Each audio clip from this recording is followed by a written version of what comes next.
Learn Punjabi. Okay, so Punjabi comes from a root language, and that root language is Sanskrit. And so, if we look at etymology, and Etymology. that is a study of the origin of words. So, a lot of Punjabi words come from Arabic backgrounds, Persian, Sanskrit. So, if we look at the word Punjab itself, it's broken up into Panj, Ab, which is 5 waters, 5 rivers. Punjabi in the language tree, if you've ever seen a family tree, a language family tree, I think that's what they call it anyway. Yep. So Punjabi sits over here. You've got the other big languages: English, German, French, Italian, Spanish, Hindi, Russian, etc. And over here it says the size of the branches represent the recorded native speakers before year 0. I'm not sure how accurate that is, but then the history spread of Indo-European, North Germanic. So back, I think it is in the 18th century, they believe that the root of all human languages. Let me get this right. So basically, the amazing fact that in the 18th century it was discovered that Sanskrit, the ancient language of India, resembles and has relationships with Greek and Latin. So if we look at Indo-European language family as far back as 18th century. So yeah,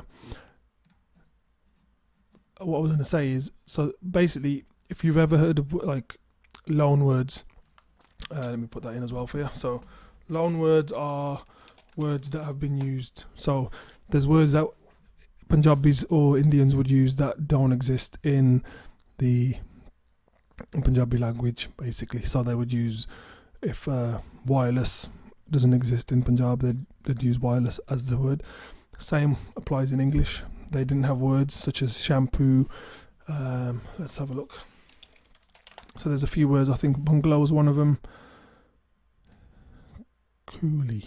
I'm pretty sure that's a word to describe black people, as an offensive word as well, not in a nice way.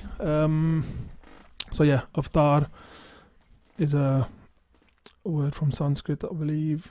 Bungalow, there we go. Cheetah, chutney. So these words didn't exist. I think jungle as well. Yeah, jungle was one of them. So those are loan words, the words that have been used by the English language from Sanskrit, and vice versa. Obviously, the Punjabis probably didn't have certain technologies or words. But so what I was going to use an example of is the word Khalistan. So if we look at the etymology of Khalistan, Khalis is a Persian word, and Stan is land. So you got Pakistan, Afghanistan, and so Pakistan is also means pure. So Pakistan is the land of the pure, as well as Khalistan. So one other thing I wanted to go over, my memory's gone blank. Yeah, other words such as algorithm. So if you look at the history of, I think it was the golden era of Islam, people don't actually know, well, I say people, a lot of people may not know that, you know, the Middle East has given a lot to society, to the world, same as India, ancient India has. What was the word now?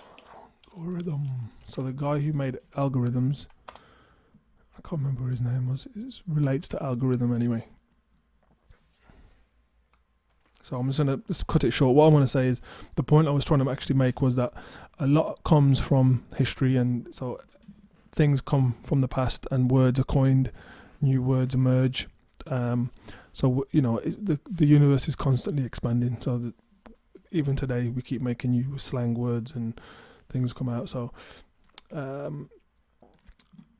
that is really it. So I was trying to find some words of Persian words, Shahmukhi and Gurmukhi. So if you don't already know, Shahmukhi and Gurmukhi is in the Guru script, and Shahmukhi is in more of a script such as this here, which is from a Muslim background, I believe, or should I say Islamic background. Don't want to offend anyone out there. So I'm pretty sure someone will correct me anyway. So going back to the golden age of Islam. So the word algorithm, what I was trying to say is that word comes back from God knows how far back it is, and that was basically the man who created algorithms and other mathematical equations. But I'm gonna call it quits, and I'm gonna think of something else for the next video to cover.